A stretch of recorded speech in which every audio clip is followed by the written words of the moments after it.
I'm saying. Ronan McKinnon, our political editor, has been out all day. Six News senior reporter Lincoln Holmes has the latest. I don't think One Nation's winning in seats. I just cannot see a reality where the Liberals are like 1 or 2 seats off forming a majority. Australian news organisation Six News, the only news and current affairs channel which presents the perspectives of people their own age. In my view, they're the best media outlet in our nation. The Prime Minister gets up and says this, and I'm thinking, does this come from Channel 6 News? Adam Bandt, welcome back to Six News. Thanks for having me. Bob Carter, welcome to Six News. God bless all the listeners. David Phillip, thank you so much for joining us here on Six News once again. My pleasure, Austin. Thanks for having me back. Senator Fatima Payman joins Six News now. Anthony Albanese, welcome to Six News.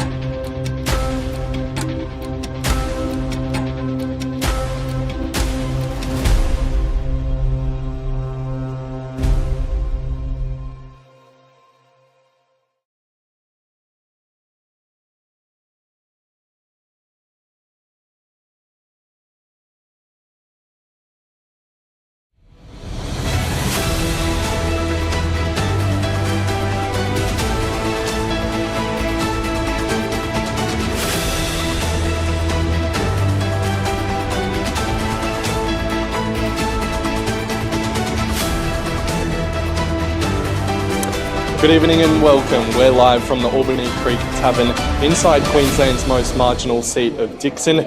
Peter Dutton, of course the opposition leader, and Labor's Ailey France will not be in attendance. What we do have is the Maroon Independent Ellie Smith and the Greens candidate who just walked past. You might have seen him behind the camera there, Greens candidate Vinnie Batten. You know, this is a hugely contested seat. We've seen polls just before the election campaign telling Dutton could lose his seat. We've just had new polls from YouGov released today showing a 1.5% swing towards the ALP. Now, as we know, the Dickson is held on a margin of 1.7, so that would cut down Dickson's margin. 0.2. Of course, these polls are, take it with a grain of salt, but we've been speaking to a number of locals about what issues matter to them, and here's a chance at this local community forum for those to have a say. We're going to get Ellie Smith, independent candidate for Dickson, alongside us now. Ellie, we spoke to you a few weeks ago. How are you feeling? Really good. Since the elections, the polling's finally kicked off. We've seen this momentum coming out of the volunteers, and actually seeing people cast their votes means that we're excited about the result. We're into the final few days now. What's been the momentum? Has there been a momentum shift at all as we head into, you sort of get into overdrive as this last week rolls around? What's been your push to the voters, particularly on those pre-poll areas? Just having a strong local voice for our community. They see the parties saying the same things basically, whereas I am telling them that if they vote for me, I'll be taking their views to Canberra rather than trying to sell a message to them from a party. And there was new polling from YouGov today. It showed that you would have a higher primary vote than the Greens. It would say you would be at 14.7 and the Greens would be at 9.5. What's that reaction been like, particularly for you? You've just sort of signed up. This is your first time running. What does that sort of say about the people wanting change here in Dickson? The polls are really bouncing around, and in the end we'll find out on election day, but I just want everybody to know that we're in it to win it, and even though it's the first time running, I think that there's a lot of momentum and a lot of support on the ground, and that preferential voting system means that we could make it to the end. Awesome. Well, best of luck for the rest of the campaign. Thanks for joining us, and yes, best of luck. Thanks, Ellie. Thank you. Awesome. We're going to head to we spoke to Greens candidate Vinnie Batten back in 2022. Here's a little bit of what he had to say.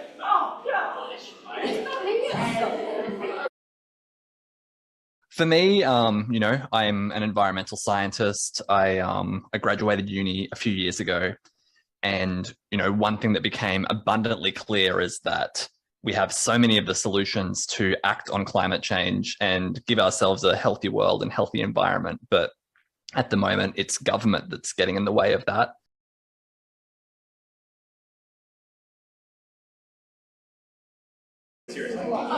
That was Greens candidate Vinnie Batten there, and he is alongside us right now. Welcome in, Vinnie. Thanks for joining us. How are you feeling? Last week of the campaign, what's been the feeling like within the voters? Yeah, it's always great to hit the pre-poll booths and really start to see where people are kind of making their mind up and where they're voting. I think one thing I've observed this election is people on the booths are less likely to engage with us in a conversation. Seems like one way or another people have really made up their mind going in. And yeah, I think that it's the advantage of us all being able to talk about our policy, or some of us talking about our policy well in advance. And one way or another, I think people feel really strongly about Mr. Dutton and where they stand on him. So it's been good being out there talking about alternative policies, being able to take people along on that journey. And yeah, it's an interesting race with lots of candidates, and we're looking forward to seeing the result. You mentioned pre-polling and early voting. Obviously, over 2 million Australians have already voted early. How does that change? Obviously, you ran in 2022. How does that change from election to election with getting your messaging out earlier, because more and more people are voting earlier? Yeah, well, I mean, the Greens always have a process of going out into the community and talking with them throughout the term of government. So we're constantly refining and shaping our policy and really campaigning non-stop, because we think that's what politics is about, being in touch with everyday people, finding out that making sure our policies are resonating with people on the ground. So we kind of, I guess, reject that idea that it's just about releasing policy, in the case of the LNP, today, with the election being on Saturday, and really, getting out there early, talking with people, and getting a clear sense of what the issues are that care to people, so we can make our policies and what we're spending our bandwidth talking about reflect that. I just want to quickly touch on the Greens in Brisbane. How does this they're obviously an inner city area, well, this is sort of an outer suburban area, lots of different demographics in this area. How does you take, the momentum, especially from 2022, how do you take the momentum from the Greens in Brisbane to outside here, and how do you sort of pitch that to voters in Dickson? Yeah, I mean, I think obviously the Greens continue to evolve from being known as more like focusing purely on the environment to having a much more broad policy platform. And we see now, when we're focusing on issues like cost of living, like housing, that we're really able to take comprehensive policy that addresses those things in the way the major parties just don't touch, for a variety of reasons, because of, their influences and their donors. So I think we're really gaining traction as having a credible platform across a whole range of policies that do speak to people. And to that, I would say that is what speaks to people all across the country, regardless of their demographic. I'm from a rural area myself, and I know that these issues of housing and cost of living are impacting people the same way. The climate crisis hasn't gone away. It's making it even harder to find a place where you can live safely, a place where you can even afford insurance for it, whether you can be insured alone. So these issues, they all tie together, and that's why we're talking about a very comprehensive platform that's holistic in its nature. Alrighty, well, best of luck for the rest of the campaign. A few more days to go. We appreciate you joining us live on 6 News. Thanks, Vinny. And I appreciate you. See you, mate. Thanks. Alrighty, we're going to head to a quick break. On the other side, we'll have a live candidate forum. 6 News, the exclusive streaming service where you will find this Dickson candidate forum. We'll be back shortly after this break.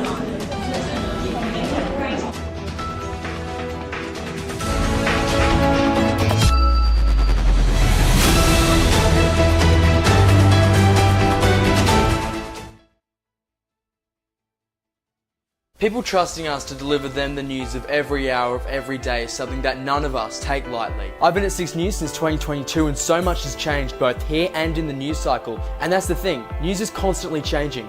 Producing over 150,000 hours of content in the past 12 months is something that only can be achieved because we care about the stories. You have to be unbiased, you can't have an agenda, and you have to have real passion to chase a story. Then it's about delivering it in a way that connects with you, the audience. Do you have a lot of memories that you made at the school? Why is it so vital for airline operations and safety? Break that down, those on the original plan. But the Albanese government has accepted more than 100 recommendations. Were you more concerned about going up against Stephen Miles or Anastasia Palaszczuk? I'm Austin Pollock, National Affairs Editor on 6 News.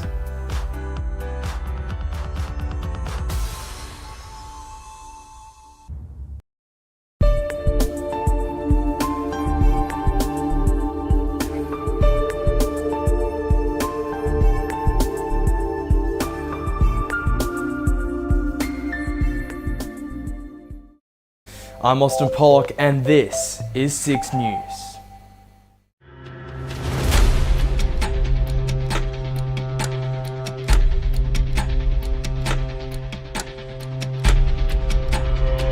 Good evening and welcome to 6 News. Could there be more? Will there be more? And with claims of a culture issue, is that likely to change anytime soon? Roman McKinnon, our political editor, has been out all day. 6 News senior reporter Lincoln Holmes has the latest. I don't think one. I think winning in 6. I just cannot see a reality where the Liberals are like 1 or 2 seats off forming a majority. Australian news organisation 6 News, the only news and current affairs channel which presents the perspectives of people their own age. In my view, they're the best media outlet in our nation. The Prime Minister gets up and says this, and I'm thinking, does this come from Channel 6 News? Adam Bandt, welcome back to 6 News. Thanks for having me. Bob Carter, welcome to 6 News. God bless all the listeners. David Phillip, thank you so much for joining us here on 6 News once again. My pleasure, Austin. Thanks for having me back. Senator Fatima Payman joins 6 News now. Anthony Albanese, welcome to 6 News.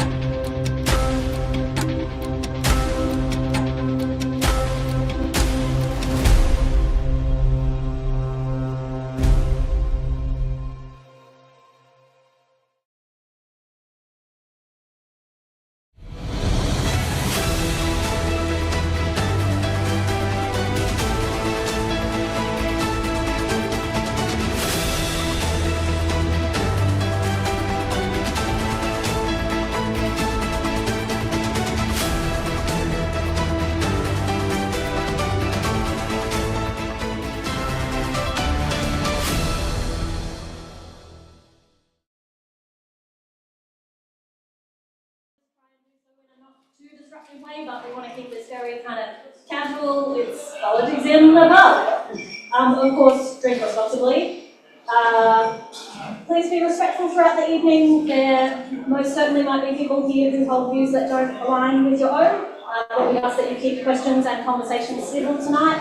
And please be courteous of other patrons. We're very grateful to Albany Creek Tavern for hosting us here tonight. And we want to make sure they have ours back. So let's not be too rowdy a crowd.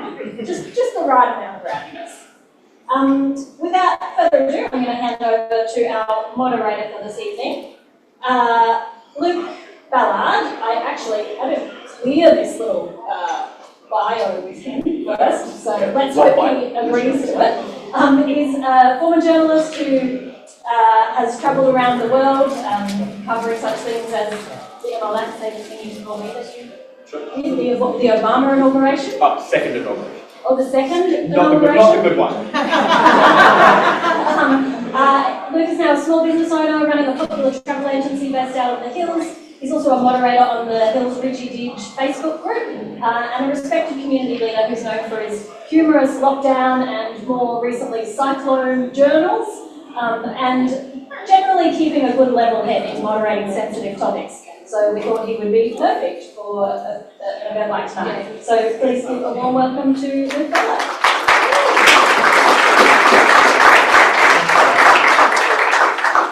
So this is probably, and apologies for the throat, I talk all day. This is probably one of the more interesting election cycles I think I can imagine in my lifetime. Far more interesting than Scott Morrison's miracle win in 2019. This is a cycle where absolutely anything can happen, and the stakes are really high, especially for Dickson. We have not just an incumbent member of Parliament representing us. This incumbent member of Parliament is also leader of the opposition, and this is a seat where. And I spent a bit of time today looking at the polling, anything can happen. In fact, depending on how preferences go, depending on how people respond to issues, any candidate in the top 4 polling, that is Peter Dutton with the Liberal Nationals, that's Ellie France with the Labor Party, that's Billy Dutton with the Greens, and that's Ellie Smith, our Community Independent, any of these 4 could win on Saturday. Like, this is where it's at. And if somehow the LNP were to pull out another 2019 and actually regain government, Peter Dutton could still lose based on current. Like, anything can happen. and it can happen here in Dickson. So with so much at stake, let's get started. I just talk really quickly about how tonight is going to run. Is there a slide on it? Yes, there is. Awesome. Let's get me on. First, we'll introduce the candidates. We'll actually ask the candidates that are in attendance, Ellie Smith and Vinnie Dutton from the Greens, to please come up and join us on stage.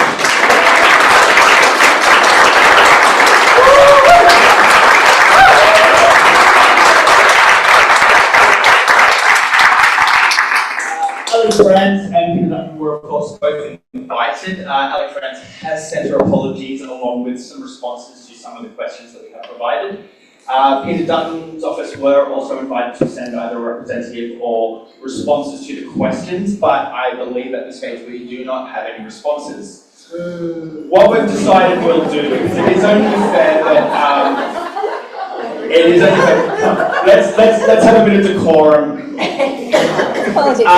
Because it is only fair that he's heard from.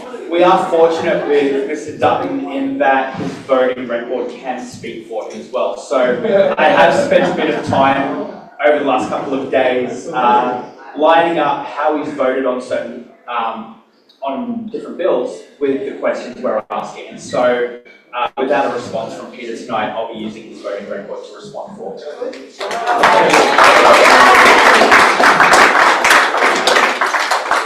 I'm actually doing really well on time, but 7:06. Look at us go. Very briefly, I will be about to introduce the candidates again. We're going to give the candidates a couple of minutes to each introduce themselves. And we do have Ellie France's opening statement, I believe, which the lovely Noel will actually be sitting in as the understudy for Ellie France this evening. We'll then get started with questions. We've divided the topics tonight into what is clearly the most important topics affecting the people of Dickson. So we'll be talking about the climate, we'll be talking about cost of living, we'll be talking about housing affordability and homelessness, we'll be talking about family and domestic violence, we'll be talking about health, we'll be talking about we're going to cover all those things, and then we're going to hand it over to you. If you come up with a question that we haven't thought of or we haven't had time for, we'll ask the candidates questions as well. On that, I don't know if I'll have time to find that Peter Dutton voting history, and I don't know if you can call Ali to get a response. We'll just limit those questions to Ellie and Vinnie, if that's okay. Just a quick question before we get started. Who here is here? I see a lot of fans of Ellie. I see people I know friends with Vinnie. Who here is undecided? Who here has legitimately not made up their mind who they're voting for yet? So, easily half the room, maybe a bit more. So, Ellie, Vinnie, I want you to be relaxed. I don't bite. I'd like you to consider this an informal, casual community conversation, and at the same time, the most stressful job interview you've ever had. So, no pressure. And we'll start off, Ellie. Sure.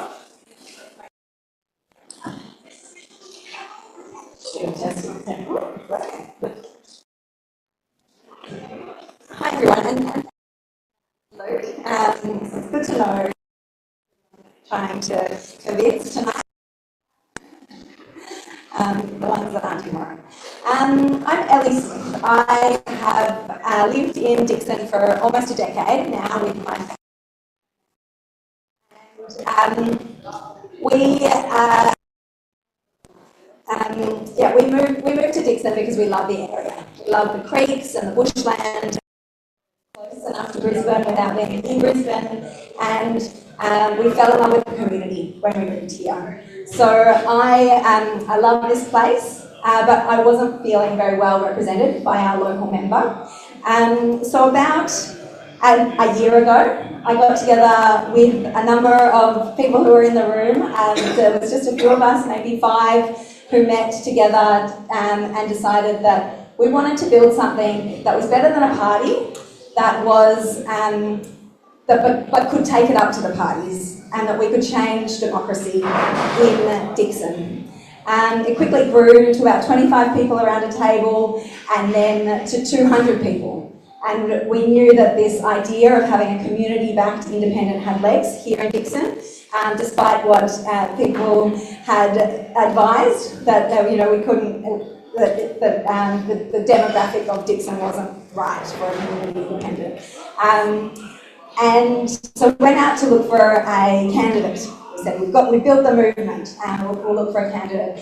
And we talked to a lot of amazing people, but it soon became clear that it's actually a tough job, and that people don't want to give up their career and put themselves in the limelight like this. And so after a lot of encouragement from people in the group, I put myself forward and said that I would run as our candidate. My background is in communities across Queensland, big issues that mostly in regional communities, and so my attention was out to regional Queensland whilst living here in Dickson, and I was helping them to navigate the policy frameworks that were, that governed them, and sometimes when those laws weren't working for the community, helping them to try and change those laws. And I realised that that's actually the job of a good local member as well. So I put myself forward and have actually had a really great time being the community-backed independent candidate for Dickson. We have spent a lot of time listening to the community. We've done a lot of door knocking during this campaign, and prior to it as well, we surveyed the community to find out what the issues were that are really the biggest issues for our community, because as a community independent, I'm not trying to sell a party platform to the community. I want to take our issues and represent them fairly in Canberra. So some of the big issues that we heard about were transport and traffic and funding for infrastructure here in Dickson. Despite the fact that we are a marginal seat, our transport is lacking. We've been called out as one of the black spots for public transport in the whole of Australia here in Dickson. And so we need to get that federal funding so that the state and local councils can really act on that issue. Public services and cost of living. Cost of living comes up all the time, and that is something around competition laws that we can improve. And we've had so many inquiries, and one just recently into the supermarkets around cost of living, and as an independent, I would be able to step up and say, well, actually, there's all of these recommendations from this inquiry. I'm not going to just cherry pick a few of them, but I'll hold those major parties to account to ensure that we are bringing down pricing by having more transparency and dealing with many of the structural issues with the big supermarkets.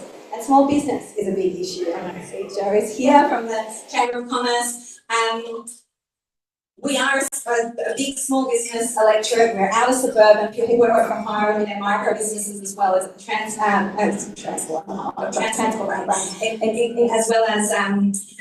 all of our hospitality businesses in Brendale, big industrial area in the middle of the electorate. So having that focus on how we can reduce red tape, help support small business to continue in business so that we don't see more businesses failing. And you don't have a big dinner, so I'll just keep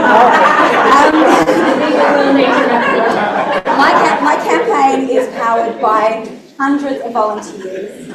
It's been an incredible movement to be part of, and I thank all of you who have been part of it. If we win here, we will show that Dickson is done with division and we are ready for a fresh start here in Dickson.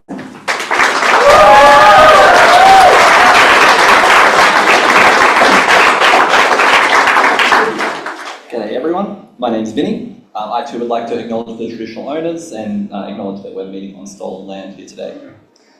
So my name is, I grew up in rural northern New South Wales.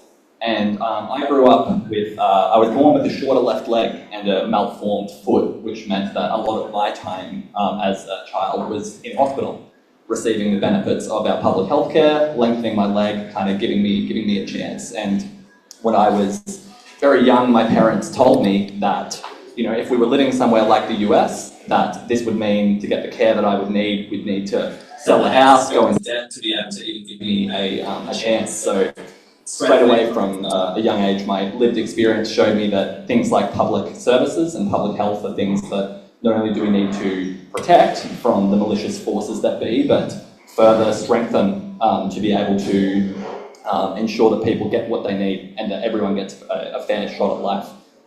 When I moved up to Brisbane, I studied a Bachelor of Environmental Science, where I learned a lot about natural environment, climate, and one thing that became really clear from my lecturers going through that degree is that we actually have a lot of the answers already to deal with the issues that we have. It's that we don't have political will, and that we don't have people in our parliament who are willing to follow the evidence basis and remove the shackles of their corporate donors to be able to deal with them. So that inspired me to get involved with politics shortly after graduating, and putting some weight behind my value set and trying to go out into my community and trying to make the world a better place. So looking at the different parties that were on offer, I was still a little bit on the fence, but really when I started to read the Greens, their very, very comprehensive policy platform, I saw that everything there made sense to me. It had links to the evidence basis and scientific literature, and really resonated with my value set. So it was clear that I wanted to be involved in a party that had strong internal democracy to form its policy platform, and was brave to go out and talk about what its policies are, even when it's sometimes tough, and even when you sometimes have to take people along on that journey. So this election, we're talking very clearly about the just rank inequality that exists in our country, where we are at the moment, and we're talking about our plan to tax the 1 in 3 multinational corporations that pay no tax in Australia, and the billionaires that pay virtually no tax, and that we need to raise the assets required to do things like bring dental and mental health into our Medicare system, fixing our housing crisis, and taking strong action on the climate crisis, committing to no more coal and gas. It's clear that we're at a quite pivotal moment in our history with what we're seeing abroad, and the reality is we need to put up a strong defence against what Dutton's divisive LNP and its links to Trump's rhetoric are trying to bring into our country. But in the same breath, I think a lot of us in the room can accept that Labor in many ways does a better job, however, really do fall short at this pivotal moment as they continue to approve over 30 new coal and gas mines, joining with the LNP to give huge tax outs to wealthy property developers that turbocharge our housing crisis, and both take huge donations from these same corporations that they're meant to regulate. We can't keep voting for these same parties and expecting a different result here in Australia. We know that more Greens in our parliament will keep Dutton out, but will actually give a blueprint for Labor and community independence to act and see what policy resonates with the community. So we know in this election, your vote is extremely powerful. Thanks to the power of preferential voting, you can vote one Greens and make sure that you put LNP below community independence and Labor to send everyone a strong message that people like what they see in the Greens policy platform, and that we do actually offer a comprehensive solution to the issues that we face. If we don't get over the line, it means the vote transfers obviously to these others that can not fall into Dutton's pile. But importantly, and I really do want to stress this, and I will throughout the night, is that it's incredibly important that when voters go into the ballot box, you also get a big Senate paper, and we need to be supporting Senator Larissa Waters, our Green Senator who's been in since 2010, who has led the way on so many of the issues that we're talking about here tonight, and continues to be a strong advocate in our corner, and I can talk more about that. But, I'll be here trying to compel you to vote one Greens in the lower house and the Senate, and why I think we've got the policy platform that deserves that. But in any case, I'd encourage you to vote one Senator Larissa Waters. Thank you very much.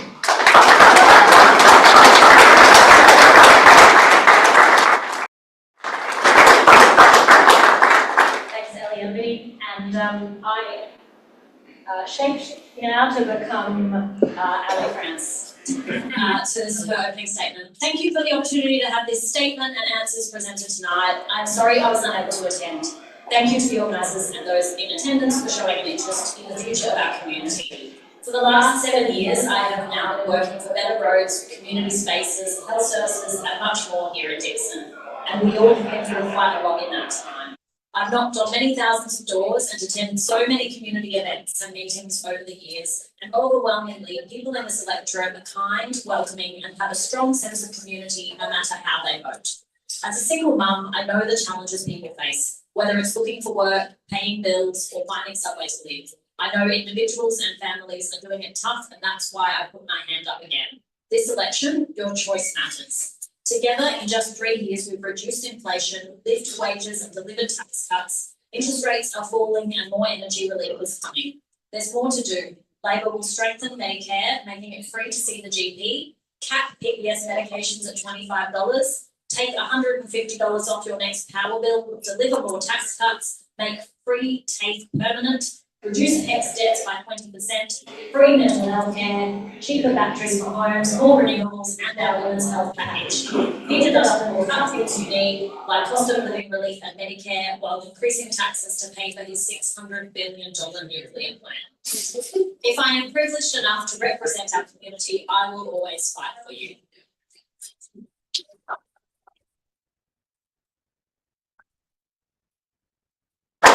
So now that we're back at candidates, let's dive straight in. We're lucky here in Dickson. It's okay. There we go. We are incredibly lucky here in Dickson. We are, despite being only about 10 or 11 kilometres from the city, or 14 if we're a little bit further out. Actually, we stretch all the way out, so it'd be in Toowoomba and still be in Dickson, is that right? So we are a massive electorate, and that electorate incorporates bushland and waterways, and a lot. We're not just an outer suburb or even an inner suburb, where we are a diverse cross-section of Australia in one electorate. We are incredibly lucky to have the two climate and environmental heavyweights running in this campaign, both in attendance tonight. So we thought our first topic will be about climate action. Before I field questions to the candidates, as promised, we are going to start off by looking at our sitting MP and how he is performing in the community. As I said, I'm being serious, guys. As I said at the outset, and I was half joking when I said to Ellie and Vinny that this is the most stressful job interview they'll ever have. But along with job interviews and along with being employed also comes that performance review. And I think the expectation, whether we like, and there are a lot of people in the community that do like Peter Dutton's policies. Obviously, he gets voted back in, he does get a large chunk of the primary vote. There are people that do like what he does. But as a whole community, I think we need to, whether we like the policies or not, ask the question, is he doing the job that we've actually employed him to do? Which is why we've decided to use his voting record as his response to singing. So traditionally, in the environment, he has voted for no environmental policies I could find. I did find that consistently he has voted against a carbon price, against a mineral resource rent tax, against a transition plan for coal workers, against the Paris Climate Agreement, against the Carbon Pollution Reduction Scheme, against the Australian Renewable Energy Agency, ARENA, against net zero emissions, against increasing protections of our fresh water, against increasing marine conservation, against federal government action on animal and plant extinctions, which I don't understand, against ending illegal logging, and against increasing investment in renewable energies. I'm just going to let Peter's voting history speak for itself. Let's go straight to the candidates. I'll start with Vinny on this question. Which policies will you drive to address the climate and biodiversity crises, and how they appropriately reflect their urgency? Yeah, as I said before, I am an environmental scientist, and one of my major motivations to get was about, seeing how much injustice there is in how our environment and climate is treated, not only globally but here in Australia. And I think we need to show strong action and leadership in this space. the Greens have got very clear policy that we need to just put an end to opening any new coal and gas mines here in Australia. You know, we can't put out the fire while pouring more fuel onto it. It's clear that it's not an overnight transition out of this space, and that we need very clear transition plan and job guarantees for workers and communities in that sector. However, we have to be real, and we have to, you know, put an end to actually opening and approving new coal and gas mines. The free market has spoken clearly that we need to be investing heavily into renewables, and the reality is, at the moment, we're subsidising heavily a lot of coal and gas, and these are the same corporations that donate heavily to the major parties. We need to be shifting these subsidies out of this space and putting it further into where our ethics and values and the free market is talking clearly about renewable energy, where Australia is a perfect candidate for it. Yeah, and just to wrap up, we also have very clear policy on the need to stop all native forest logging and ending all subsidies to big coal and gas companies.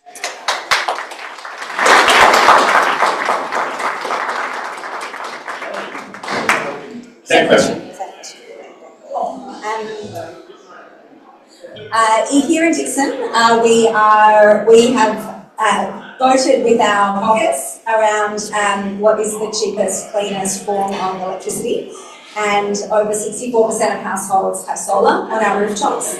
Unfortunately, we sell that power to the grid very cheap in the middle of the day, and then we have to buy power back at night at, you know, four or five times the rate. And so what we can do to bring down energy costs and act on climate change and support those small businesses here locally who are solar installers and battery installers is to support a battery program, a solar and battery program for households and businesses.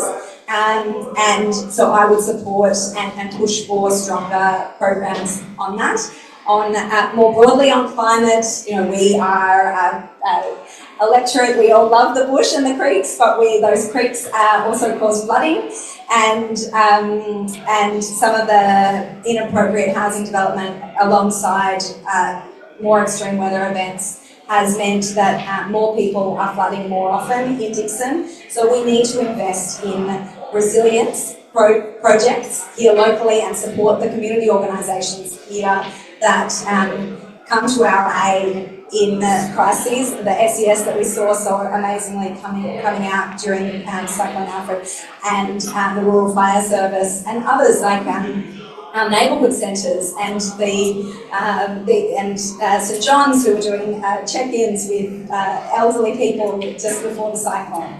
So supporting those community organisations to ensure that they're getting access to the federal government funding available, not just for climate resilience, but more broadly for community services, so that we have that fabric of our society that's ready in times of crisis. Thank you. And from Ali France at the ALP. That wasn't her response. I think there's like an automated schedule in the music of that. I'm passionate about taking action on climate change, and I know a lot of people in Dickson are too. Labor takes action on climate change seriously, and since the Albanese government was elected, Labor has lifted our country's emissions reductions target by half, from 26% to 43% by 2030, and net zero emissions by 2050, and enshrined those targets in law. We've started transforming Australia's energy system to a reliable 82% renewable grid, put in place a $22.7 billion plan for a future made in Australia, which will enable us to capitalise on the job opportunities of becoming a renewable energy superpower. And we've given a safeguard mechanism team requiring net emission reductions from our 215 biggest emitters to 5% a year, equivalent of taking 2/3 of the cars off the road by 2030. There's much more to do though, and we can't afford to get off track. Peter Dutton's risky and expensive nuclear scheme will drive up our bills and give big polluters permission to emit more for longer. We cannot afford to take that risk if we are going to meet our climate targets. I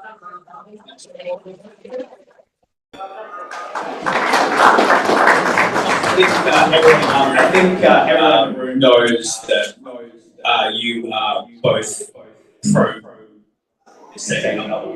pro. You know, we're not under any illusion. I guess what I'm saying is I don't think we spend a lot of time on climate as a topic tonight. As I described, you are both climate heavyweights. On that note, both being climate heavyweights, before we start cost of living, I just want to ask one quick question to both of you. And it's simple, if we can keep it as a minimal question, I guess, which just so we can keep on time. In the event that one of you are our next member of parliament, in the event of a minority government, how important or how highly urgent will we rate climate to the point that it will actually become a condition of your assisting minority government to continue to life?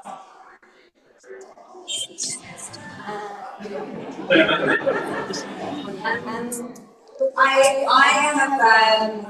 made it clear in the past that I'm not going to do deals at the start of the parliament. If I am elected, I will talk to both sides. I will, there'll be a number of factors that will go into my support of one side or the other to become the government of the day.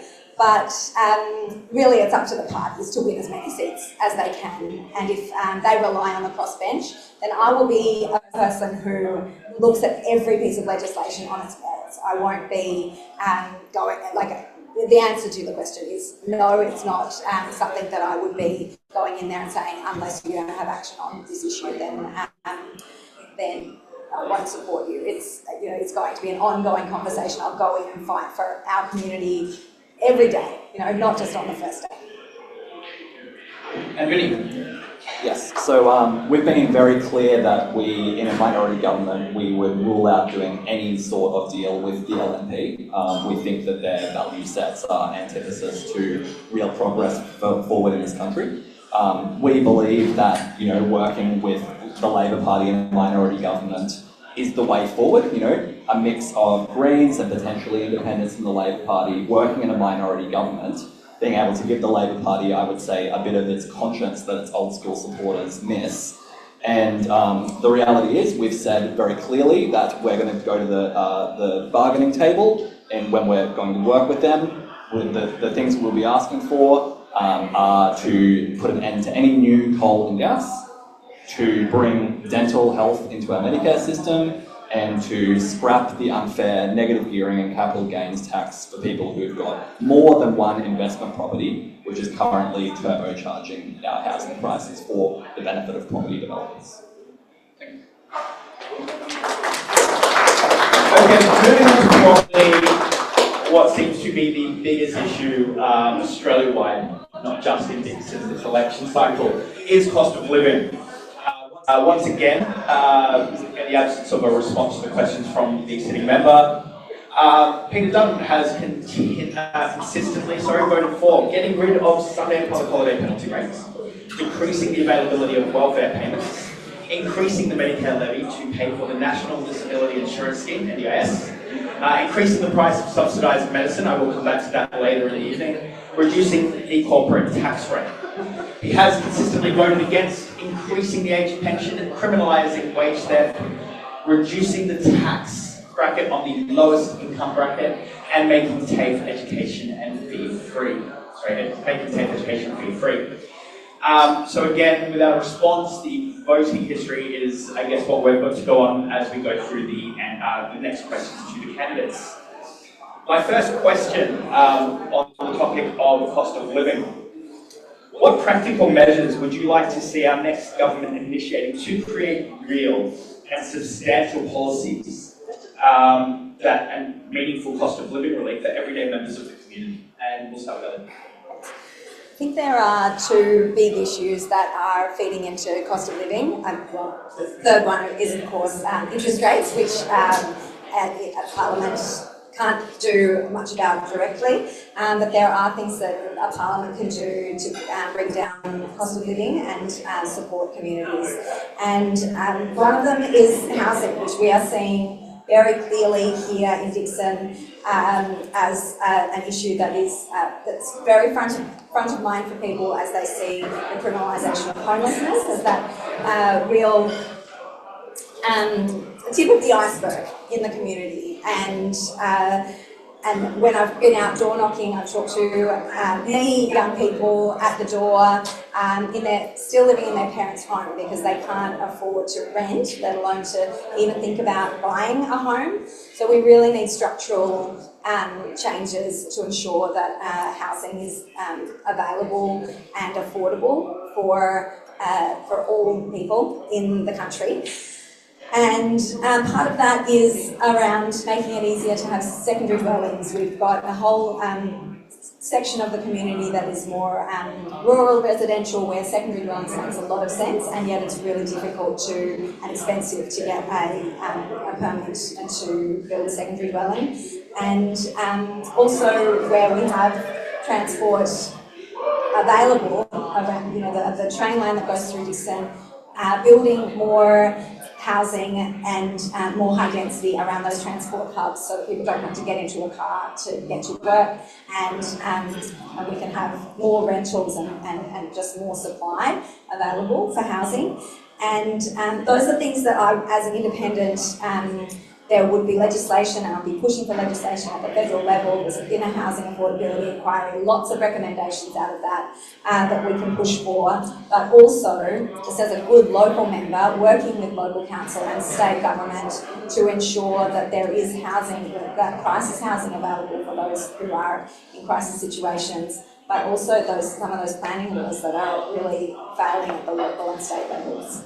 And on the supermarket prices, which is affecting us all as well, there is yet another inquiry that that's been done, but we really need to see those recommendations implemented around just a suite of things that we can do with supermarkets. It's interesting that Coles and Woolies have said for a long time that there's a number of things that they can't do, and yet Aldi does them anyway. So maybe we actually need a stick approach and not just a carrot approach to the supermarkets to ensure that we are actually getting fair prices at supermarkets. Thank you.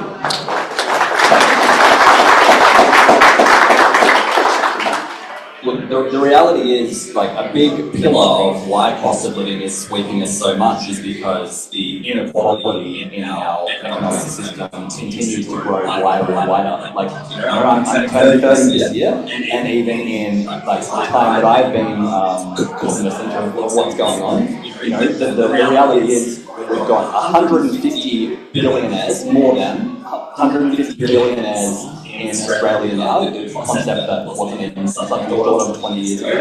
And we've got corporations getting record profits at a time when people are under the pump. And 1 in 3 of those big corporations are paying zero tax. The reality is we've got some big structural issues to face here to be able to talk about how, we have some form of ethical capitalism that we exist under.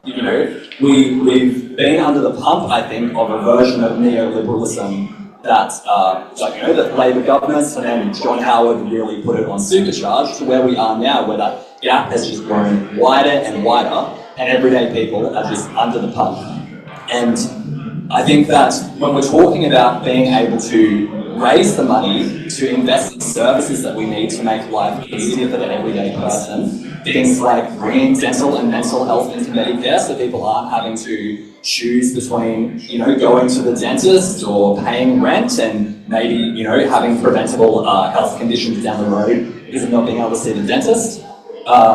Raising the rate of all income supports to be above the poverty line. So, people who can't get into a job at the moment are able to live a dignified life while still putting all of their money back into the economy from the bottom up. Of course, I agree that, there is the need to break up the supermarket duopoly that is just a core example of something that is giving us our essentials, yet is getting record profits and really is under-regulated. Surprise, surprise, they donate massively to the major parties. You'll hear that a lot tonight. And the last piece that I'll touch on is that we actually can look at investing in renewables further as a very meaningful piece to be able to reduce our electricity prices and create new jobs in the clean energy sector. Getting more solar panels on people's roofs, being able to have rebates for batteries. We've even released a policy around how we can actually incentivise and subsidise renters to be able to get solar panels on their roofs so they're able to enjoy the benefits of cheaper electricity bills as well.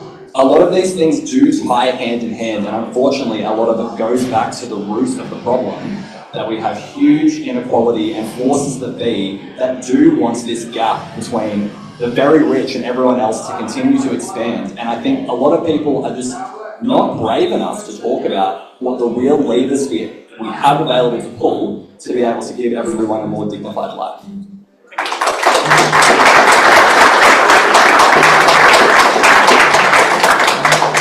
Before I morph into Ali France, I'm conscious that the Women's State of Origin, Go Women's Sports, is them out there and creating a bit of noise. Can people in the room still hear okay? Can we close the doors? Yeah, maybe close the doors a little if there's, yeah, right. Let's just leave them open a little so people can still come in.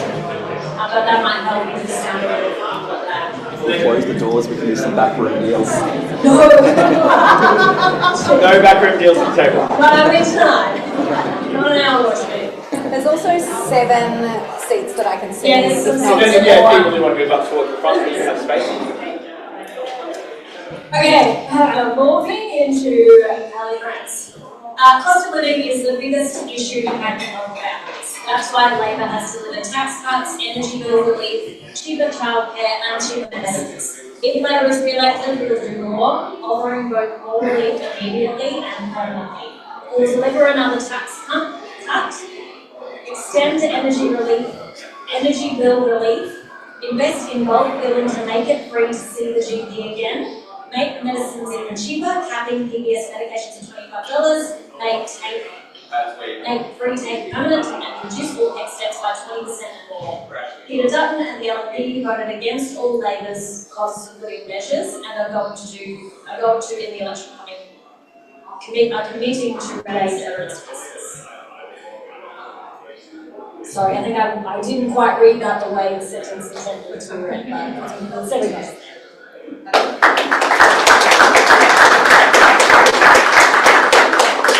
So conscious of time, this is the biggest, I think, topic, everyone agrees, in this election cycle. I don't want to gloss over it too dramatically. I guess I wouldn't mind getting some spot question answers, I guess, especially in comparison to Peter's voting record, which got used as his response. So, in a nutshell, and I guess what prompted this question, it's actually not in my script, so I'm going on script. Really, I mean, we're both talking to a degree about that divide between that 150 billionaires and, I mean, if we look at it, pensioner, a single pensioner, so unmarried pensioner, the maximum pension they can earn is $29,800, which is a far cry from the minimum $150,000 a year that you would get after 8 years as a member of Parliament. If Peter was here, I might have asked the question about parliamentary allowance. I'm actually going to leave that. That's not where I'm going. I guess what I want to do is I'm just going to, can we bring up, actually you've got it up, there you go, I'm not wearing my glasses. I'm just going to talk about some of these issues that Peter's voted for and against. And just with raise of your hand if you would have voted for the policy on its merits. Can I object? Sure. The way that I will be doing policy is not on the fly. The way that I'll be looking at issues like this, as important as these are, is to talk to experts, talk to the community, listen to the views both for and against, whether that's in our community or in experts who are in academia or in institutes. And so I'm not an expert on a lot of these issues, and so I'm not going to raise my hand or put it down. Let me rephrase the question then. Can I respond? Let me rephrase the question. He's going to respond to me, not to you. Let me rephrase the question. You've both been out in the community, you've both been talking with everyone in the community. We're using Peter's voting record as his response this evening. How do you feel the community feel about his voting record on the issue of cost of living? You go first. I mean, it's difficult to tell because, you know, you can only glean so far into why someone's voting a certain way, you know, whether people are going down the road of looking into these things. I think, you know, I obviously believe that these go against the value sets of not only myself, but your average person. And I think I see that when we do have conversations with people, even if they have historically voted for the LNP, when you start to talk about some of these issues, they kind of are able to see things from a different perspective and see these values of equity and fairness that I would argue the LNP often, you know, do not promote. So from that perspective, I think it's a conversation about how do we have more of these conversations? How do we draw more light to what party policy is on these issues that affect everyday life, rather than these meaningless throwaway slogans and culture wars that, you know, the major parties continue to throw us down. So yeah, I think I would say that this does not represent the average voter in Dickson, let alone Australia. And I would argue that the politics that Peter Dutton and the LNP are trying to bring into Australia do not represent the average Australian.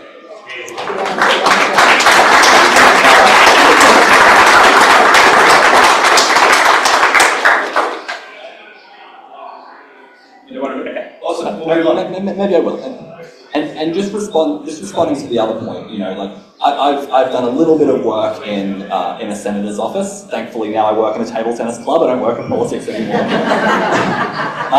But the reality is, I think that there is a lot of merit into what Ellie is saying here. That yes, there are lots of opportunities to be in touch with the community and ask how they feel and think about an issue and speak to experts. But, you know, on a lot of these things, so much of that evidence basis is already available. So much of these conversations can already have been had with the community to see where they're at, to form a very clear policy position so people know what they're voting for in the first place. I don't reject Ellie's approach and what she's saying here, because I think that is very valid.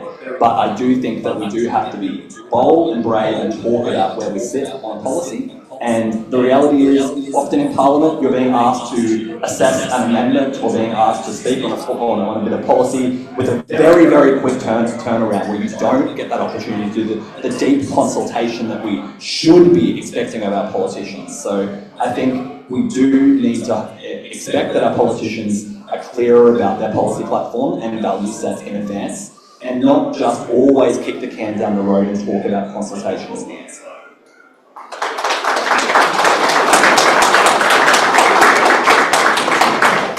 Thank you. Moving on to, I guess, it's carrying on from this topic. We've talked about a little bit of time on this topic. Housing availability, I think, is where we'll go to next. I guess let's look at a scenario. Jo is a recently divorced single parent with 2 teenage kids. She would like to buy a house. She's a shift working nurse and earns $80,000 a year. She would like a permanent home for herself and her kids here in Dickson, close to her kids' school and another family in the area.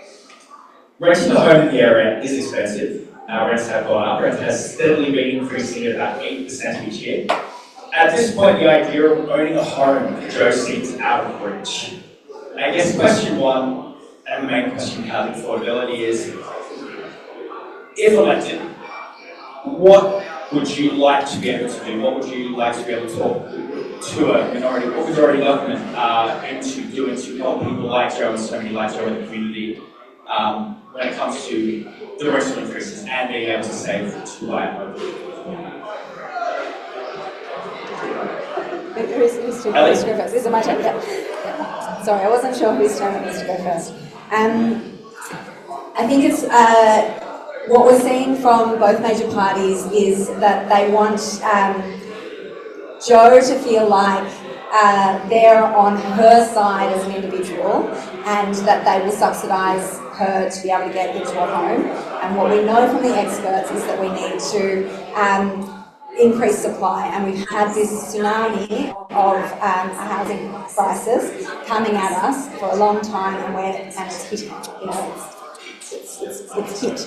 And what we're going to need is structural changes in order to increase housing supply. Things like build to rent. I spent quite some time in Germany as a younger person, and that it's absolutely normal there for people to rent for their whole lives, and for big apartment buildings to be owned by like the equivalent of superannuation companies who are just wanting a regular income and aren't looking at the housing market as a lucrative investment that's going to outperform the market. So those kinds of changes to our housing market need to happen in order for us to have long-term changes to affordability.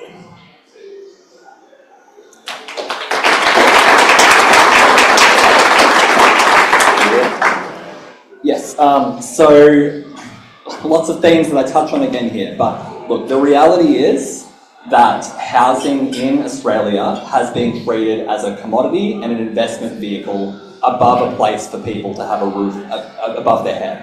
And again, a lot of this harks back to John Howard's era and since, where it has been set up where housing is treated as an investment vehicle. It gets tax concessions and handouts in a way that no other investment does, almost have guaranteed returns that just keep going up. But unlike other speculative assets, housing has a limited supply. Housing is something that everyone needs, and we've reached this point where it's easier for people to get a 5th, 6th or 7th property or be a wealthy property developer and enjoy those handouts than it is for someone to get their first property. And that is unfair, it's morally wrong. And we are the only party going in talking about real structural reform around things like negative gearing and capital gains tax for people who have more than one investment property. It needs to be scrapped. I think it is perfectly reasonable for someone to aspire to have a home and an investment property and be able to enjoy using that, structuring it as part of their retirement portfolio. But the reality is, we as taxpayers are subsidising people to make losses on their investment properties infinitely. It's unfair and it is wrong. But of course, we also have a big pool of renters, and we know that caught up in this whole mess is the fact that rent just continues to increase with no end in sight, and we need to have a plan to be able to freeze rents while we actually, figure out what's going on in this mess and start pulling the levers to fix things up, and then have some kind of steady increase that people can afford instead of suddenly finding out their rent increase is going to leave them homeless. It's just ridiculous. The last thing that I want to talk about on the topic of negative gearing and capital gains tax is that by phasing out these tax concessions, we can raise $176 billion over 10 years that can be invested in other services. We're talking about a bold plan that the government can actually create a government-owned property developer not looking for profit to be able to build good quality homes that are sold and rented at prices you can actually afford. Government building homes like it used to do without this profit incentive being its overall overarching motive for it. The last point I'll make is that the LNP's plan to let people use their super to put towards their home is literally like Dutton opened ChatGPT and said, what is the worst possible policy I can choose that will make prices go up even more? Literally asking people to drain their retirement fund so everyone has more money to go to an auction and drive the price up even further. Well, maybe that's actually his motive. It's ridiculous that they go and try and fool people with these policies. So if you haven't read up on negative gearing and capital gains tax discount, please do so. It's an unfair policy. Everyday people deserve it, mum and dad investors deserve it, but come on, people getting their 5th, 6th, 7th property, they don't. They simply don't.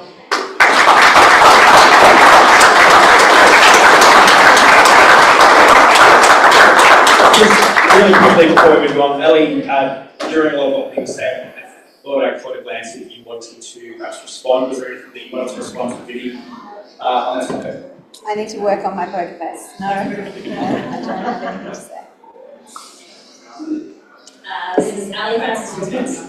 The best thing that the government can do is build more homes to take pressure off the housing market. But That's why Labor is delivering our Homes for Australia plan to build over 1 million new homes by the end of the decade. We'll be further down the path if the plan wasn't blocked in the last Parliament by the LNP and Greens, delaying these homes being built. The LNP committed today to cut the Housing Australia Future Fund, which is funding the construction of new affordable homes to enable their nuclear scheme. For renters, we've negotiated with all the states to provide more rights for renters to make a house their home, and we've delivered the biggest increase in rent assistance, 45%. For first home buyers, they will extend the first home guarantee to everyone buying their first home, so all people will need is a 5% deposit to get into the market without having to pay lenders' mortgage insurance.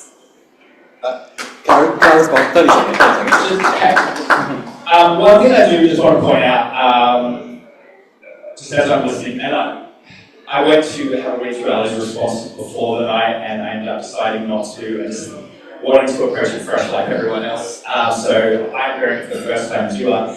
I just wanted to point out that the questions I've asked the candidates on stage are the same questions that both Peter and Ali received. My question was, what would you do? And what I've been noticing with Ali's responses is that I'm very much getting a party platform, not a personalised response.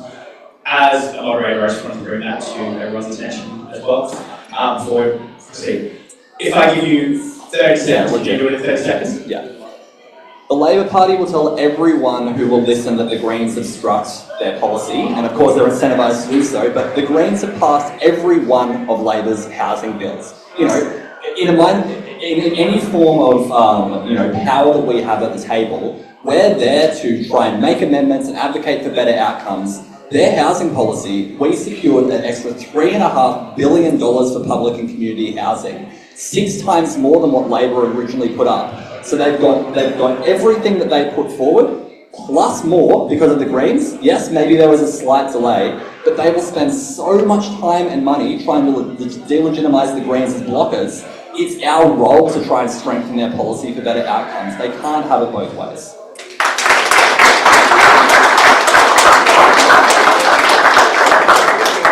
The darker side of housing affordability, and Ellie, you talked a little bit about this before, is homelessness and the criminalisation of the homeless. At the moment, we are actually seeing record numbers of homelessness, and a lot of this is cost of living, a lot of it is supply. There are a lot of other factors, I guess, more than I'm aware of.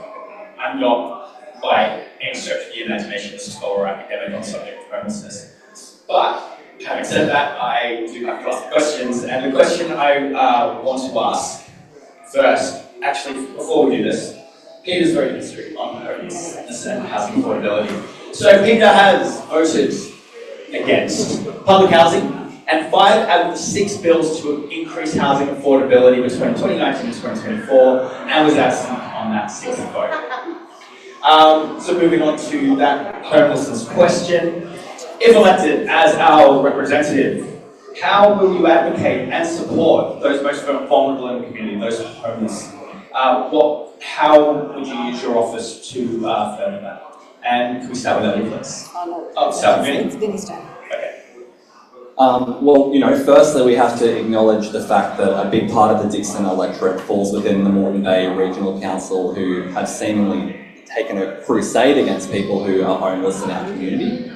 People who've got nowhere else to go, who are intense, removing them forcibly right before Christmas. It's not really the value set that I think a lot of us are wanting to see. It's not like these people are doing it by choice, they're forced into homelessness. Sometimes there's other options available and we should be advocating for more of those, but some people just don't have another option.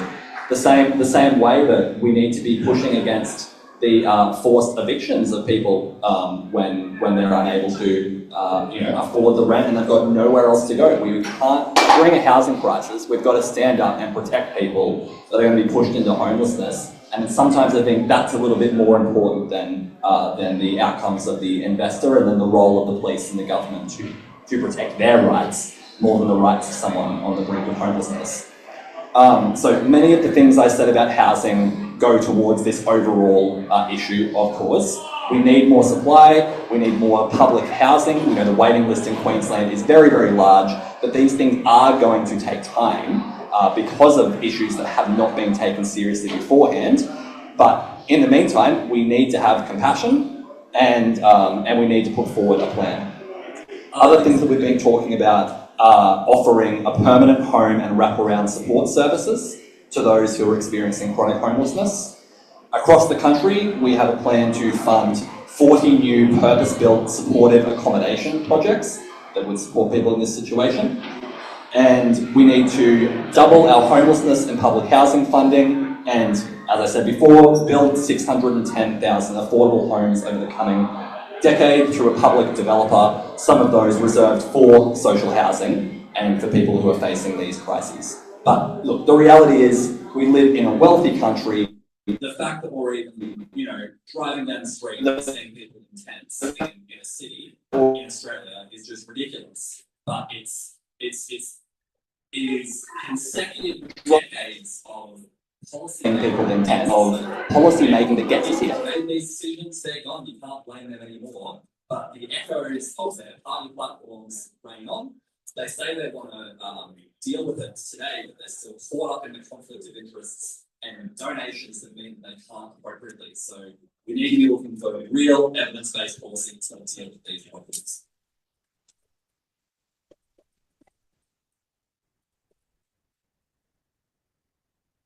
I did touch on the homelessness situation earlier and talked about the need to increase supply and rental accommodation available, and also looking at crisis accommodation more broadly. One of the things that has been very evident for me as I have met with many community organisations here in Dickson is that they haven't had a partner in their federal member that they can go to and talk about the issues that they're facing, whether it's the neighbourhood centres or some of the support networks and other community organisations. And what happens, I guess, with party politics is that people have a career path. They are looking to what the next progression is in their career, rather than focusing on being a good local member and focusing on the community organisations that are doing all of the heavy lifting on the ground. And whether homelessness is an issue that it needs to be dealt with at all levels of government, and you really need to have a federal member who's focused on building those relationships with all levels of government and the community organisations locally who are in the firing line. The neighbourhood centre and circle who have 2 facilities here locally. They are able to support people into 3 nights of accommodation in a hotel, but then there is no housing, and the state government has pulled back on the case management that's available for people who are then forced back onto the street. So but they don't even want really to talk to our federal member anymore and looking for applying for funding. So I would be focused on being a good local member that's looking for all of those opportunities for federal funding for community organisations and other sorts of funding, facilitating those relationships so that we can solve these problems.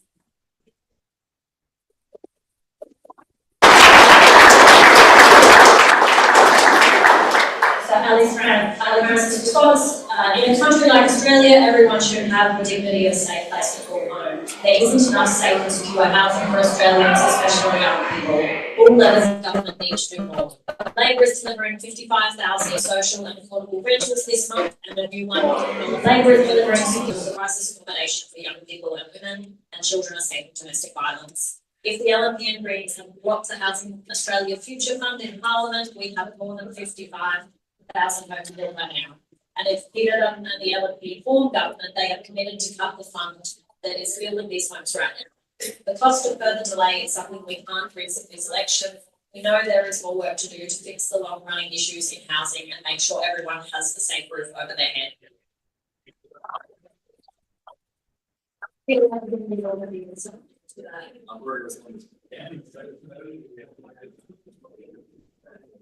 Thanks both.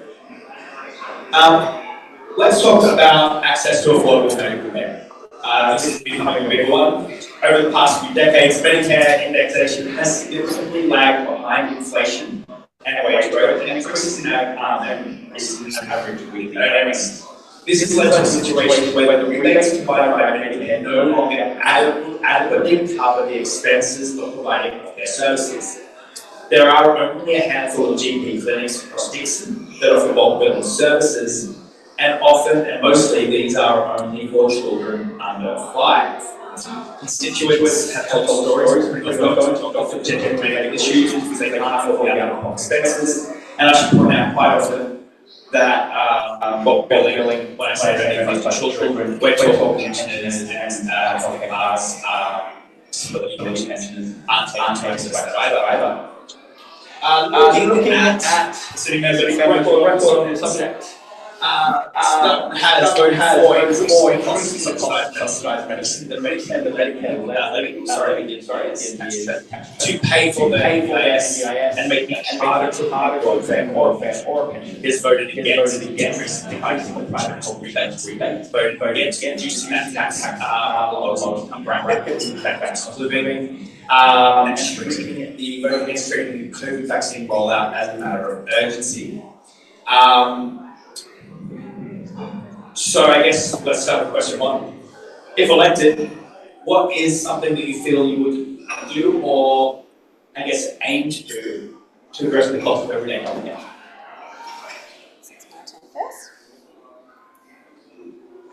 This is an issue that's very close to my heart as somebody who has had to deal with our medical system, probably more than most people of my age, and it is a crying shame in this society that that people sometimes have to decide whether or not to go to the doctor and get preventative healthcare or put food on the table. And so it's important to me that we increase the access to Medicare, and was very encouraged that that both the LNP and the Labor government have committed to increase access to Medicare, and that basically that the LNP we're trying not to make it an election issue, so committed to that as well. And I think because it is felt so broadly in the community. So my focus would be on supporting policies and to support more affordable.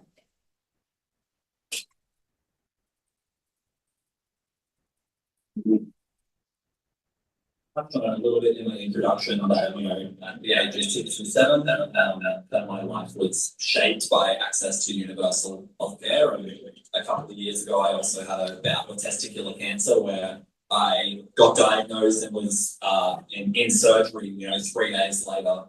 And yet again, no out-of-pocket expenses. And just very grateful to the public health that exists in Australia.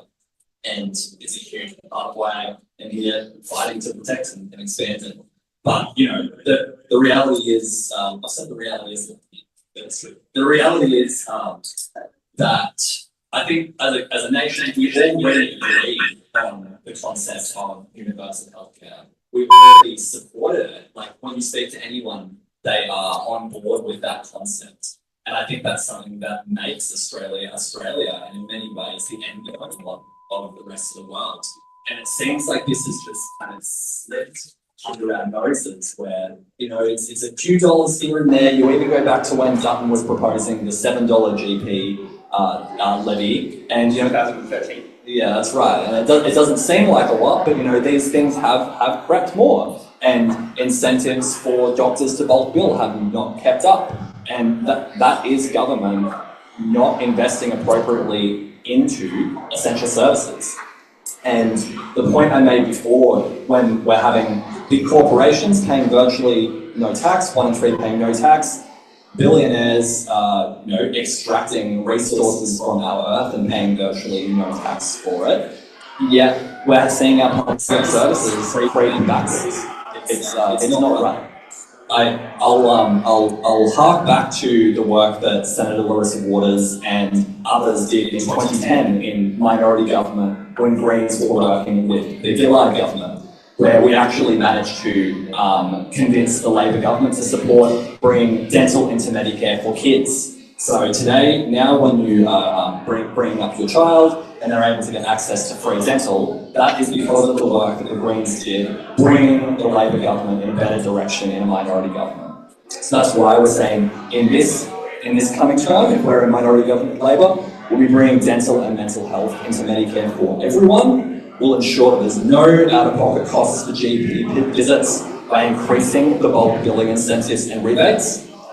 Further reducing the cost of PBS medicines and ensuring that they do not increase, like we know Donald Trump is putting pressure on the LNP and coalition to do in Australia. And the only reason they're saying no is because they know it wouldn't politically survive, not that they're ideologically opposed to it.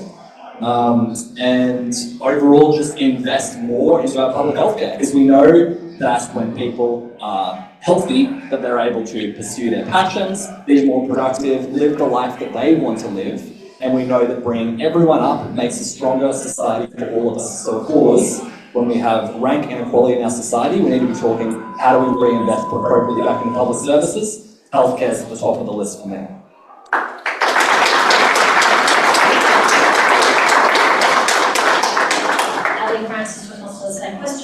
Only Labor is building Australia's future and strengthening Medicare. Our record investment in Medicare will mean more free GP appointments, but it will also mean that a bulk billing GP no longer has to make a financial sacrifice to keep bulk billing their patients. Under our reforms, a bulk billing GP will go from earning $280,000 to earning over $400,000 a year.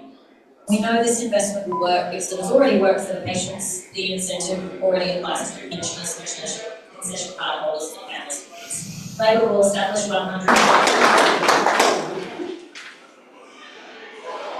Moving on to our next topic, family and domestic violence, which is, again, like there is no, Australian women have been killed this year. They were all lost between January the 13th and April the 25th. Between April 14th and 25th, the Australian Femicide Watch project documented the killing of 8 women in just 10 days. It's worth noting that studies from the US show that since the Supreme Court overturned Roe v. Wade not too long ago, red states were able to criminalise abortion. Those states have also seen a dramatic rise in cases of domestic and family abuse. I bring this up, and I bring up with Mr. Dutton's voting record that his 4 votes have been for decreasing the availability of welfare payments, which we've discussed in our cost of living topic, and voting against the increasing the availability of abortion drugs, reproductive bodily autonomy, and a royal commission into violence, and a royal commission into violence and abuse against people with disability.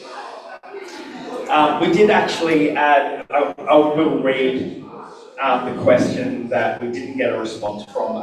The question we did ask Mr. Dutton in the preamble was, do you feel you are a strong advocate for women in the community, and does your voting record reflect that?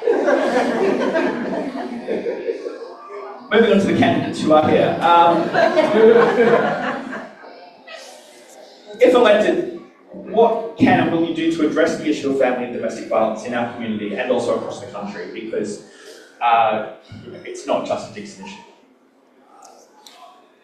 Yeah, so obviously, domestic and family violence is an epidemic in Australia, and it's, many times not talked about, not politically popular to talk about, and kind of swept under the rug with other issues that we face, but it's going on around us. It could be happening on the same street, quite likely is. And, we've got one woman being killed each week by a partner or former partner, and our system is failing. It's getting worse, and we know that all of the stresses and things that are going wrong in the world are just fueling that even further as people are under more pressure and in situations that is harder for them to escape from.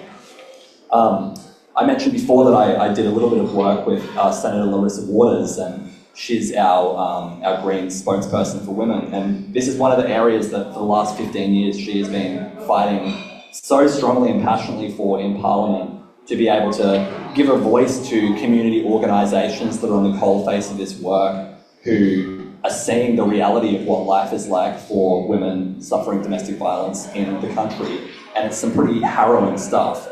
And it's yet another case where the government does and increase victim survivor compensation payments. Really, when we're talking about issues like this, it's a matter of priorities. We can find money to pay for nuclear submarines and huge handouts for developers, but we can't find the money to take real action on this scourge in our society affecting women in our lives. It's just not okay.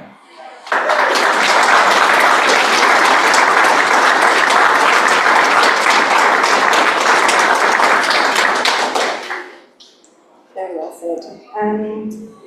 I think this comes back again to the building the fabric of our society and having, we don't really think of ourselves as Dickson, do we? We think of ourselves as the Hills District or Sanford or Petrie, but the Hills District or Sanford or Petrie, but having a local member that's focused on our local community and the organisations that are here, whether it's the sports clubs or the play groups or the community organisations, the domestic violence organisations, having somebody who is building those networks and building that fabric of society here locally and bringing people together around issues like domestic and family violence would do so much to ensure that we're here for each other as a community.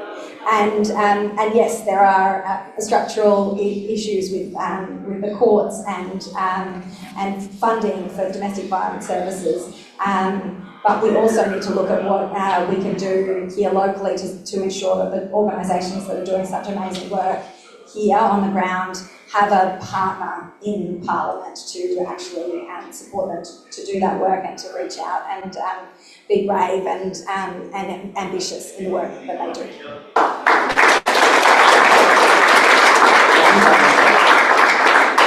30 seconds, literally. Yeah, I think obviously education has a huge role to play here. It's frightening to me as a young man seeing the rising trends in young men being influenced by social media and figures like Andrew Tate and those that really do objectify women and put out really harmful messages about women.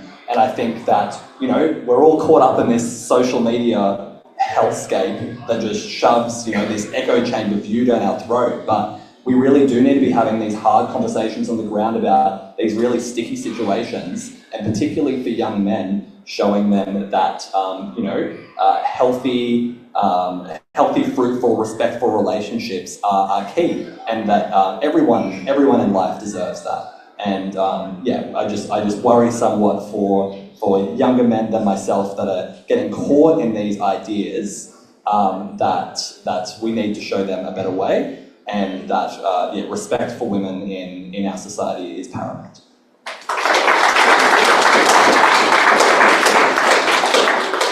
Ali Francis' response: all women should be able to live free from domestic violence. This has been a focus for Labor and it will continue to be a central priority under a re-elected Labor government. That's why there's a significant amount of work already underway to improve the safety of women and children, including enhancing how police share information about high-risk perpetrators across borders.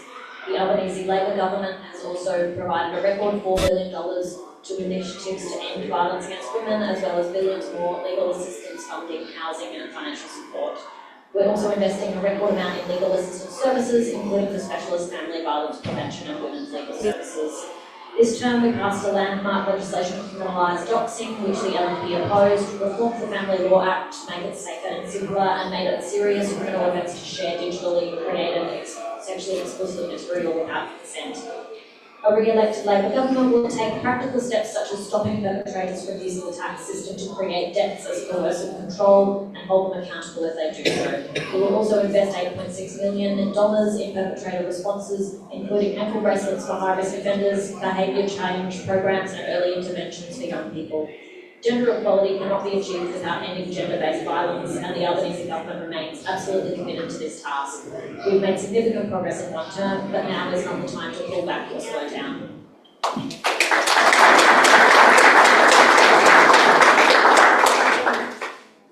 I'm going to gloss very quickly over the next topic. I'm actually not going to bring it in open to the candidates for questions. I will read out really briefly a summary. I will read out the question that was going to be asked the candidates and the question that we sent to Mr. Dutton. I will then move on, mainly because we are running low on time, and once I've gotten through this topic, we can move on to questions from the audience. We want you to have that opportunity to ask your questions to the candidates as well. And I guess the reason this came up is we have received several questions about truth in political advertising. Constituents have raised issues about misinformation, disinformation, truthfulness, and the integrity of politicians, especially during election campaigns. Based on the voting record, Mr. Dutton has voted against the National Anti-Corruption Commission. He's voted against the Stop the Lies electoral amendment, which would have actually forced some truth in political advertising, and he's voted against measures to restrict donations to major parties. The question we asked was, is he willing to concede that being able to lie in a campaign material gives a potential political edge that he would not want to lose if truth in political advertising became enshrined in law? The question we were going to ask the candidates is, if elected, what practical measures would you pursue to raise the bar on political advertising? But we are going to instead, just because we have 10 minutes left of the evening, move forward to the end. We'll basically call this the end of the moderated section of this evening. I'm not going to declare a winner. It's not about a candidate winning tonight. It is about the people of Dickson and on Saturday. So what we would like now to do is open the floor to questions, and I'll pass the microphone to Noel to do that. We've got an eager hand. I'm going to take it over here. That's what we want. Put your hand up when you've got a question. You can stand or sit. So I was hoping to be able to ask the incumbent this, but unfortunately he's not, so you guys will not be surprised by the question incoming.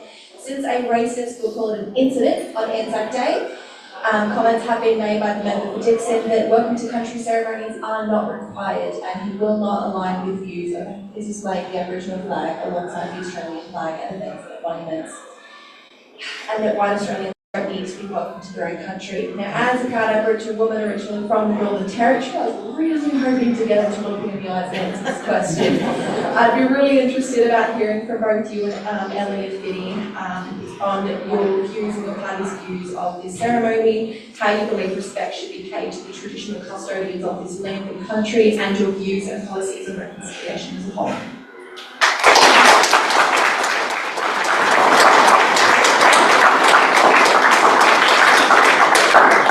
Great question, thank you. Yes, I believe that being that the Welcome to Country ceremony is a great gift and a privilege to be involved with, and that it's very generous of traditional owners to undertake a Welcome to Country, and I believe that acknowledgements of country are also important first step really in reconciliation. And yeah, we have incredible Aboriginal organisations and traditional owners here across Dickson. You know, we cover different areas. Jinnabara up in my area of the electorate, Kabi Kabi to the north, and Yaga and Turrbal in the middle there, and I would be committed to building relationships with traditional owners if I become the member, and really listening to them about how we can move forward together.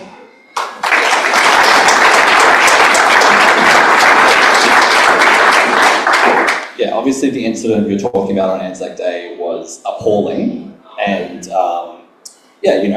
Peter Dutton, he did agree that that was the case. However, it's clear that you have to acknowledge that the kind of language and divisive elements that he brings into our country is what fuels all of this. You know, there's some responsibility to take by bringing in these culture wars and his war on the woke, which I would argue is just an opportunity to distract from all of these voting records that are being brought up tonight. it's ridiculous that we're even having a conversation as a nation with what we've been through about whether a welcome to country or acknowledgement to country is a controversial or divisive thing, you know. Event organisers can choose whether they want to put it on, and I would encourage them to do so. And it's not a big expense, it doesn't take much time, and it's a deep form of respect to show, so why would we not be supporting and encouraging it?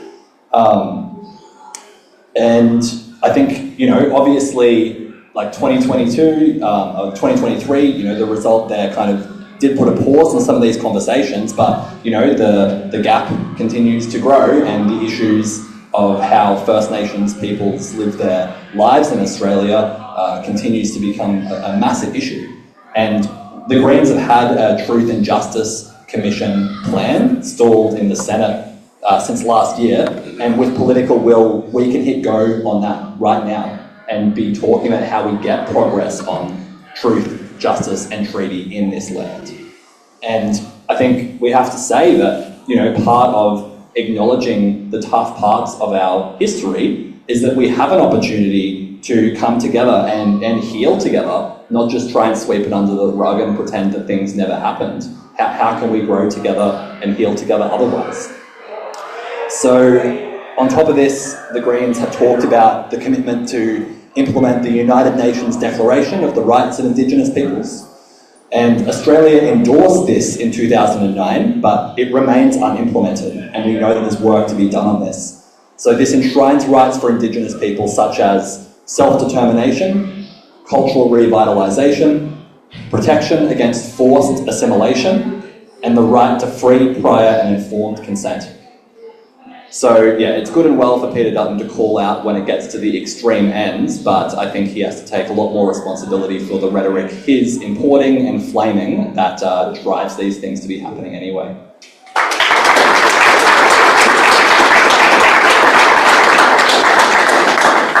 I'm not sure we've got time for many more questions because I'm conscious Vinny has a heart out, so I'll get this last question to see how short they can keep it. I would love it, please. Different to a lot of things we've talked about tonight, but I'd like to raise training apprentices.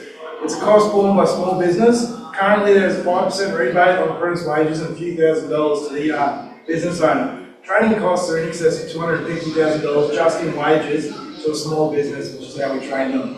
So my question on that is, what plans do you guys have to better support and directly fund small businesses to train apprentices? Because without proper incentives, the very people expected to build the next 50,000 trades are stepping back from training them all together. And that's for the Olympics we're talking about here.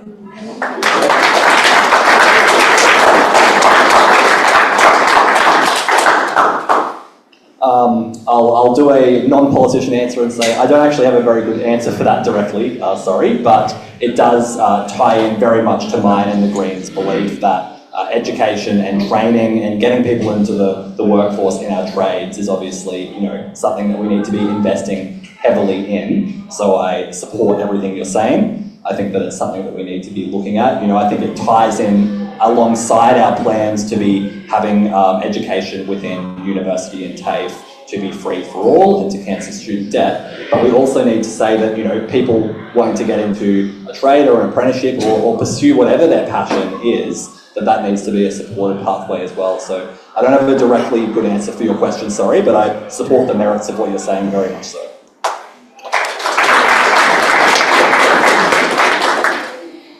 Yes, thanks for the question. I think it's really important, and it's one that I've heard from small businesses a lot in our local area, and also from apprentices that, you know, are sticking with their apprenticeships. It's a huge impost on small business to train apprentices, and then they don't necessarily always see the benefits of that training. So it does need to be incentivised, especially if you know, it's good for the national economy to have those trainees. And I've been working with the businesses here locally to look at what the schemes that we can have available. I do support more TAFE places for apprentices and more free TAFE as well. But those business apprentice apprenticeships and programs are really important as well, and I will be working with small businesses to figure out how we can pull the levers at the federal level to ensure that that's incentivised.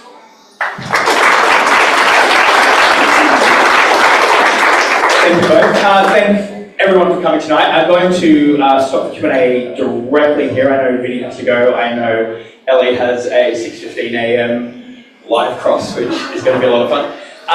However, we can see that there are just a couple of Team Ellie volunteers here that will hopefully stick around for a little bit to answer some questions. I'd like to introduce you to Rowena. Rowena, can you stand up? She's not wearing a t-shirt, but this is Vinny's campaign manager, so if you've got any questions, go around the room. We'll let the candidates go and get their beauty sleep. They've got literally one more day, full day of needing to go and pound strips and press flesh, and good luck to both of you, whichever way it goes. And thank you both for running an honourable and good campaign.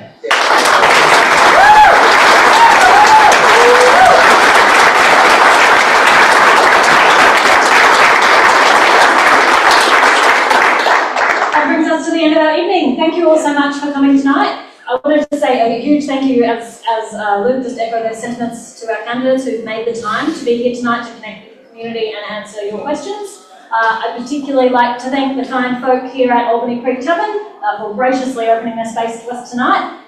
A shout out to the local patrons who've been such a good sport, they can't hear me now, letting us take over their sports bar with politics.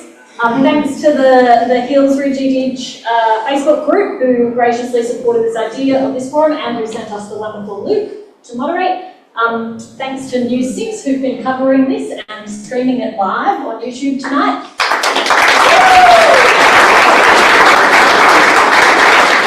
Thank you to Build a Ballot, who are over here in the corner providing an awesome service for voters to build their very own How to Vote card on their phone that aligns with the kinds of policies they want to see on important issues. This is such a great tool that helps people take the power back and not just rely on How to Vote cards on election day. Thanks again, everyone, and go grab a palmy if you haven't had one already. Enjoy the rest of the night.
Wraps up tonight's Dickson candidate forum. We'd like to thank everyone for tuning in and watching. Independent candidate Ellie Smith and Greens candidate Vinnie Batten were in attendance. Of course, the incumbent opposition leader Peter Dutton could not make it, as well as Labor's Ellie Friends. We'd like to thank everyone for tuning in to tonight's Dickson candidate forum. A reminder that our live federal election coverage will start at 6 p.m. this Saturday. Independent, unbiased. That is some of the best news coverage you will find. Thanks everyone, and have a good night.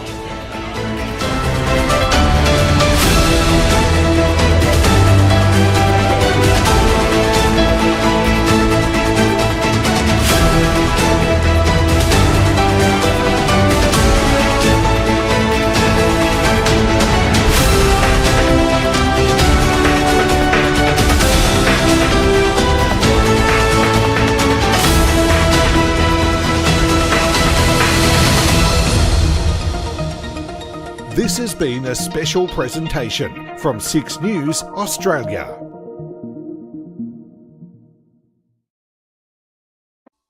Being chief reporter, it's so much more than just a role. It's such a privilege being able to tell the stories and being able to bring the views of so many people to a large audience.